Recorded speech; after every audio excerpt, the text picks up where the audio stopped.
നീ കൂടുതൽ വിശദീകരിച്ച് മാറാൻ നിൽക്കണ്ട. தீபாவளி டைம் எங்க வீட்டுல சார் தீபாவளி வீட்டுக்கு போனோம், சென்னை போனோம்.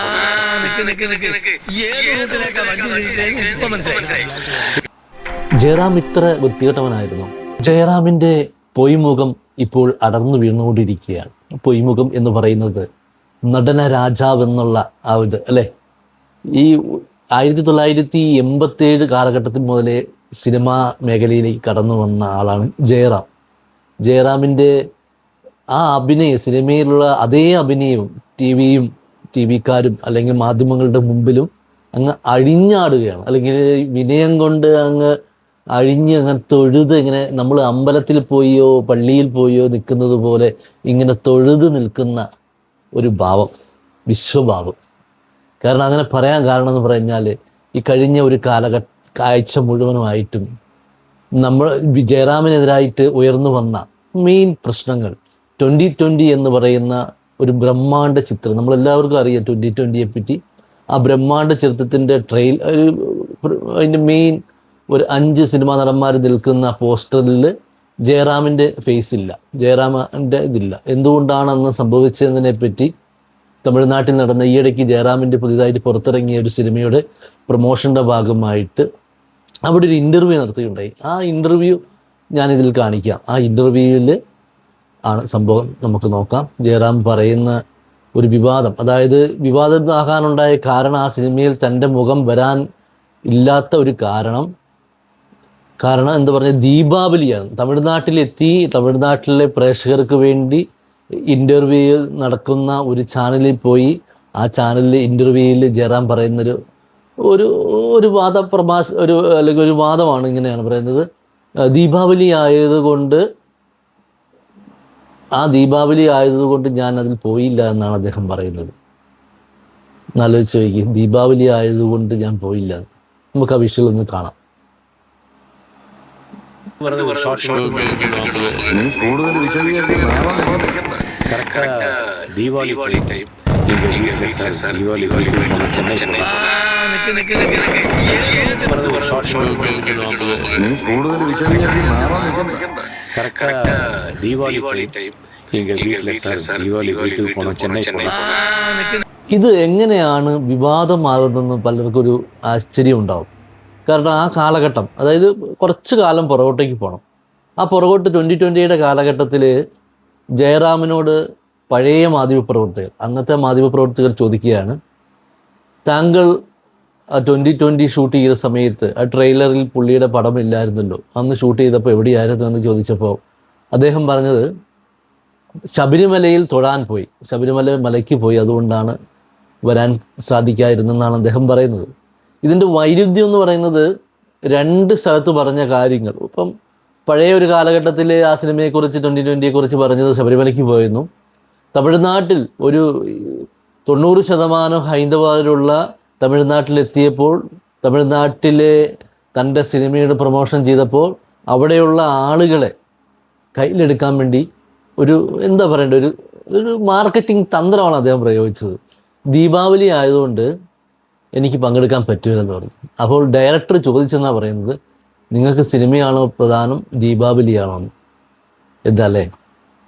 തൂറി മെഴുകി മേഞ്ഞ്, അല്ലെങ്കിൽ അഭിനയ കുലപതിയുടെ അഭിനയം എന്ന് പറഞ്ഞ അതേ ഭാവം തന്നെയാണ് സിനിമയിലും മാധ്യമങ്ങളുടെ മുമ്പിലും ജയറാം വന്ന് പ്രകടിപ്പിക്കുന്നത് മെഴുകുകയാണെന്ന് പറഞ്ഞാൽ വിനയം കൊണ്ട് ഒരു സദൃശ്യം, ഇങ്ങനെ ശരീരമൊക്കെ ജയറാമിൻ്റെ പോകുന്നത് കണ്ടു കഴിഞ്ഞാൽ ഭക്തിയെയും വിശ്വാസത്തെയും കുറ്റം പറയുന്നില്ല, മതങ്ങളെയും ആചാരങ്ങളെയും ഒരിക്കലും കുറ്റം പറയുന്നതല്ല. ഒരാളുടെ ഈ കോപ്രായം, അയാൾ കാഴ്ചവെക്കുന്ന കോപ്രായമായെന്ന് മനസ്സിലായി കഴിയുമ്പോൾ അയാളെ വിമർശിക്കാതിരിക്കാൻ വയ്യ. അയാൾ ചെയ്യുന്ന പ്രവൃത്തി വെറും കാട്ടിക്കൂട്ടലാണ്. ഇത്രയും നാൾ ഒരു കാട്ടിക്കൂട്ടലാണ് അദ്ദേഹം ചെയ്തത്. കാട്ടിക്കൂട്ടൽ എല്ലാവർക്കും അറിയാമല്ലോ, മറ്റുള്ളവരെ കാണിക്കാൻ വേണ്ടി. ഒരു സിനിമാ ജീവിതം പോലെയാണ് അദ്ദേഹത്തിൻ്റെ ജീവിതം. ഓരോരോ വ്യക്തികളാണ്. ഒരു പച്ചയായ മനുഷ്യനെ സിനിമയെ കാണുന്ന അതേ ഭാവത്തോടെ പുള്ളി, ഞാനൊരു പച്ചയായ മനുഷ്യനാണ്, ഞാൻ ഇത്രയും വിനയമുള്ളവനാണ്, ഞാൻ ഇത്ര വിനയാനിതനാണെന്ന് കാണിക്കാൻ വേണ്ടി ആളുകളുടെ മുമ്പിൽ മെഴുകുകയാണ്.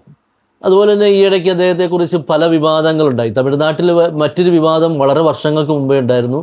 തമിഴ് സ്ത്രീകളെക്കുറിച്ചും ജോലിക്കാരെക്കുറിച്ചും പറഞ്ഞ ഒരു വിവാദം നിങ്ങൾ യൂട്യൂബിലേക്ക് അടിച്ചു നോക്കിയാൽ കട്ടും. അതുപോലെ ശാലു പെയ്യാട് എന്ന് പറയുന്ന ഒരു സിനിമാട്ടോഗ്രാഫർ അല്ലെങ്കിൽ സിനിമയിലെ ഫോട്ടോഗ്രാഫർ.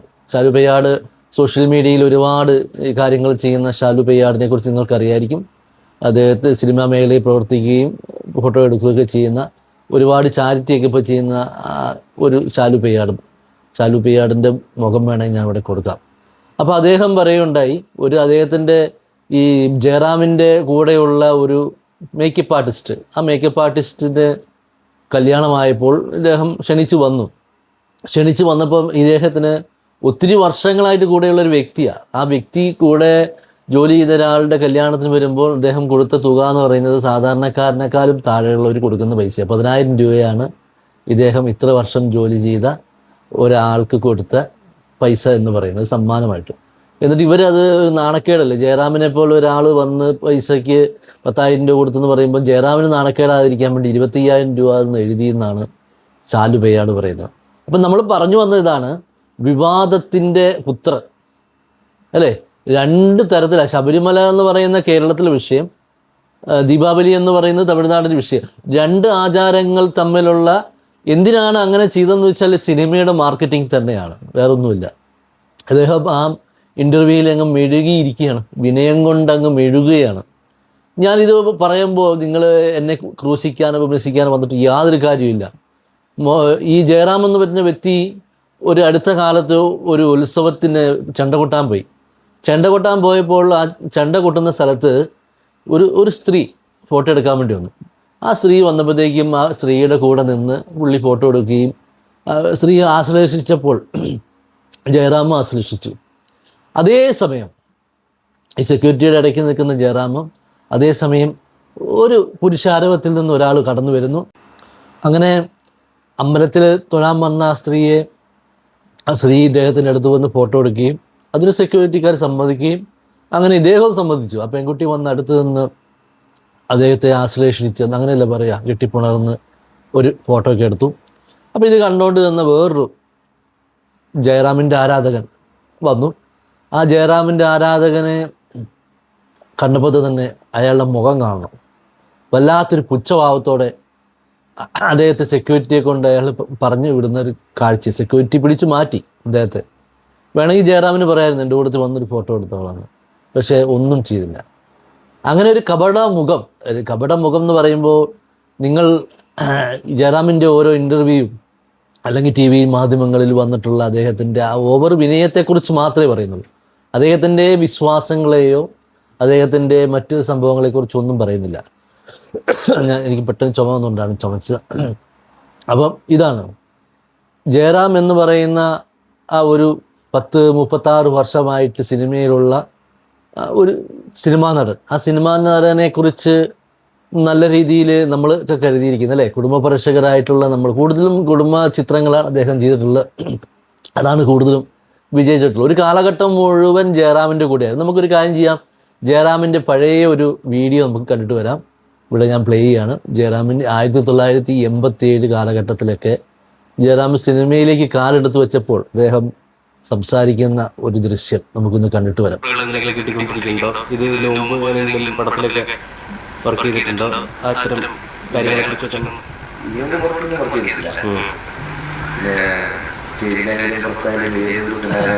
അതിസുന്ദരനായിരുന്നു കേട്ടോ പുള്ളി. ആ കാലഘട്ടത്തിലും സൗന്ദര്യം വളരെ വന്യമായ സൗന്ദര്യം. അന്നത്തെ കാലഘട്ടത്തിൽ പോലും വലിയൊരു സൗന്ദര്യം ഉള്ളൊരു നടനായിരുന്നു ജയറാം. അതാണ് നിങ്ങളിപ്പോൾ കണ്ടത്. ഞാൻ വിമർശിക്കുന്നത് അദ്ദേഹത്തിൻ്റെ ഈ കാട്ടിക്കൂട്ടൽ മാത്രമാണ്. സിനിമയല്ല, കഥയല്ല ജീവിതം എന്ന് പറഞ്ഞൊരു അമൃത ടി വിയിൽ ഒരു പരിപാടിയുണ്ട്. എന്ന് പറഞ്ഞാൽ കഥയല്ല ജീവിതം എന്ന് എനിക്ക് ജയറാമിനോട് പറയാനുള്ളൂ. ഞാൻ ആരാണ് ഇത് പറയാന്ന് പറഞ്ഞാൽ, നമ്മൾ വിമർശനങ്ങളെ ഉൾക്കൊള്ളാൻ പഠിക്കണം അല്ലേ. നമ്മൾ സിനിമയാണ് ജീവിതം എന്ന് ഒരിക്കലും കാണരുത്. ഇത് കണ്ടുകൊണ്ടിരിക്കുന്നവരായാലും സിനിമയല്ല ജീവിതത്തിനപ്പുറത്ത് ഇവരൊക്കെ വലിയ കാട്ടിക്കൂട്ടലിൻ്റെ ആളുകളാണ്. ഇപ്പോൾ ശ്രീനിവാസൻ എന്ന് പറയുന്ന കഥാപാത്രം അല്ലെങ്കിൽ ശ്രീനിവാസൻ എന്ന് പറഞ്ഞ സിനിമാ നടൻ അല്ലെങ്കിൽ ഒരു ഡയറക്ടർ, ആ ശ്രീനിവാസൻ്റെ മരണവുമായി ബന്ധപ്പെട്ട് അന്ന് ശവസംസ്കാര ചടങ്ങിൽ പങ്കെടുക്കാൻ വരാത്തതിനെ ചൊല്ലി ഒരുപാട് വിവാദങ്ങളുണ്ടായിരുന്നു. വിവാദങ്ങളുടെ ഒരു താരപത്രം എന്ന് വേണമെങ്കിൽ പറയാം. ഇദ്ദേഹത്തിൻ്റെ മക്കള് സിനിമാ മേഖലയിലേക്ക് കടന്നു വന്നെങ്കിൽ പോലും വലിയ രീതിയിൽ ഒരു വിജയം കൈവരിക്കാനൊന്നും സാധിച്ചില്ല. അപ്പോൾ ഇദ്ദേഹത്തിന് തന്നെ വർഷത്തിൽ 1 പടമോ 2 പടമോ 3 പടമോ ഒക്കെ സിനിമയുള്ളൂ. അപ്പോൾ ഇതുപോലത്തെ വിവാദമുണ്ടെങ്കിൽ മാത്രമേ, വിവാദമുണ്ടാക്കിയെങ്കിൽ മാത്രമേ സിനിമ ആളുകൾ കാണുകയുള്ളൂ എന്ന് മനസ്സിലായി. കാരണം സുരേഷ് ഗോപിയുടെ പോലെ മാറ്റി നിർത്തപ്പെടുന്ന ഒരു കലാകാരനായിട്ട് ജയറാം മാറുകയാണ്. ജയറാമിൻ്റെ ഈ പൊള്ളത്തരം മാത്രമേ ഞാൻ പറഞ്ഞിട്ടുള്ളൂ. ജയറാമിൻ്റെ അഭിനയവും സിനിമയൊക്കെ ചെറുപ്പം പോലെ കണ്ട് വളർന്നു വന്ന ആളാണ് ഞാൻ. അപ്പോൾ അദ്ദേഹത്തിൻ്റെ ഈ വ്യത്യാസം, സ്വഭാവത്തിലുള്ള വ്യത്യാസം കണ്ടപ്പോൾ പറയാതിരിക്കാൻ കഴിഞ്ഞില്ല. കാരണം അദ്ദേഹം കാട്ടിക്കൂട്ടുന്ന ആ കാട്ടിക്കൂട്ടലുകൾ അത് തിരുത്തിയാൽ അദ്ദേഹത്തിന് നല്ലതാണ്. ഒരുപാട് പേര് വെറുക്കുന്നതിനേക്കാൾ നല്ലത് ഒരാളുടെ നല്ലത് പറയിപ്പിക്കുന്നതല്ലേ. ഞാനിത് പറയുമ്പോൾ നിങ്ങൾക്ക് ആർക്കും ഇഷ്ടപ്പെടണമെന്നില്ല. എനിക്ക് ഇഷ്ടപ്പെട്ടാലും ഇഷ്ടപ്പെട്ടില്ലെങ്കിലും കുഴപ്പമില്ല. ഞാൻ ഇദ്ദേഹത്തിന് സംഭവിച്ചു പോയ വിവാദങ്ങളുടെ സത്യാവസ്ഥ പുറത്തു കൊണ്ടതാണ്. എന്താണ് സംഭവിച്ചതെന്ന് നിങ്ങൾക്ക് ഇപ്പോഴും മനസ്സിലായി കാണും. കാരണം പുള്ളി തന്നെ പറഞ്ഞ 2 വ്യത്യസ്തമായ അവസ്ഥകളാണ് ഇതിനകത്തൂടെ പ്രതിപാദിക്കുന്നത്. ഒന്ന് ഇൻ്റർവ്യൂവിൽ ഇപ്പോൾ ലേറ്റസ്റ്റായിട്ട് തമിഴ്നാട്ടിൽ നടന്ന ഇൻ്റർവ്യൂ, അത് ഞാൻ ഇതിൽ കാണിക്കാം.